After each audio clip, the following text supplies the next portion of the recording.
Hello বন্ধুরা, আমি আবারও নিয়ে এসেছি একটি ছোট্ট মিনি ব্লগ।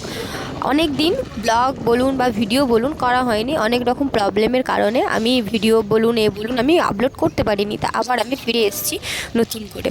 তা এই যে দেখছো, আমি আজকে নদীর ধারে এসেছি কী করতে জানেন?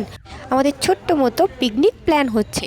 তা পিকনিকটা কোথায় হবে সেই আয়োজন করার জন্যই আমরা চলে এসেছি এই নদীর ধারে। নদীর ধারে একটা পিকনিক স্পট আছে, সেখানেই আমরা সবাই মিলে কথা বলতে এসেছিলাম যে ওখানটায় পিকনিক করা যাবে কি যাবে না, কারণ অনেক রকম বাগানটা রুলস আছে, তো সেই কারণে। তা এই যে কাকুটাকে দাদা ফোন করে ডাকলো বাইরে, যে আমরা বাইরে এসেছি আপনার সাথে কথা বলতে। তা কাকুটাকে ফোন করতে কাকুটা বাইরে এলো, আসতে দাদা কথা বললো। কথা আরে বলে কাকুটা বললো যে ঠিক আছে, তোমাদের পিকনিক হবে কি হবে না ওটা পরে দাদাকে জানিয়ে দেবে, তার আগে আমাদের বলো তোমরা তাহলে ভেতরটা একটু ঘুরে আসবে এসো। তা আমরা সবাই মিলে ভেতরটার মধ্যে ঘুরে এলাম একটুখানি, যে কেমন জায়গাটা।